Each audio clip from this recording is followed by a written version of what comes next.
All right, we're going to do the year-over-year review for Newmarket for March, which is the most current stats we have in the Toronto Real Estate Board. So if we're looking at the numbers, we had 431 new listings come to market in Newmarket across all home types in March 2021, 276 sales through the month, and 178 active listings. And if you watch my other videos, or if you don't, active listings essentially are what didn't sell, and they carry over into the following month. February 22, we had 232 sales, 232 new listings, 150 sales through the month, and then 102 active listings, which carried into March. And in March, we had a big upswing in the amount of listings that came on the market, but sales actually stayed the same. So 304 new listings came to market, 154 sales, and 154 active listings. So we're seeing that inventory, even though we're seeing more new listings come to market, we're not seeing the sales follow suit. And so we are getting a building of the active inventory. And so there's more inventory coming around or hanging around, and you'll see that later in the numbers. We're looking at the money. $1,098,000 was the average sale price across all home types in Newmarket a year ago. $1,433,000 in February 22, currently trending at $1,381,000. Sales to new listings ratio, or the SNLR, it is also referred to as the absorption rate, and it tells us out of the homes coming on the market each month, what is the percentage of them that are actually selling. So 64% of the homes that came on the market in Newmarket in March 21 sold, 64.7 in February, currently trending at 50.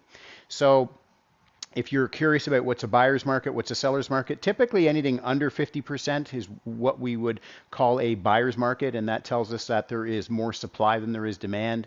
When we're over 60% absorption rate, we're indicative of a seller's market, so there is more demand than there is supply. And when you're between 50 and 60%, it's a balanced market, so there's enough supply to meet the demand.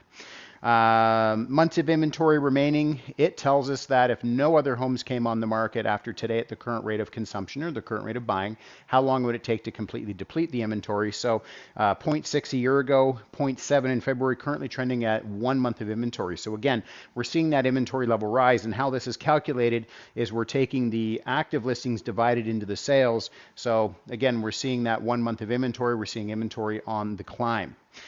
Sale price to list price ratio, homes selling at 108.1% of ask a year ago, 118.3 in February 22, and currently trending at 111.6. Now, I mean, the market has made some shifts. By no means what I considered a slow market, and it's a little bit deceiving because the media is really portraying that it's a slow market, slow market, slow market. It's not necessarily a slow market, but what we're seeing is, or slowing market, but what we're seeing is the sales have stayed about the same in most of the markets, but what we're seeing is a lot more listings come on the market, so the market's starting to bulk up a little bit. Days on market to get a home sold, 7 in March, 6 in February, currently trending at 9. Not shocked to see this number actually climbing because, again, as more inventory goes out, it just takes buyers longer to get through that inventory. So it's going to start taking a little bit longer for your home to sell. If you have any questions about your home in Newmarket or just real estate questions in general, feel free to reach out.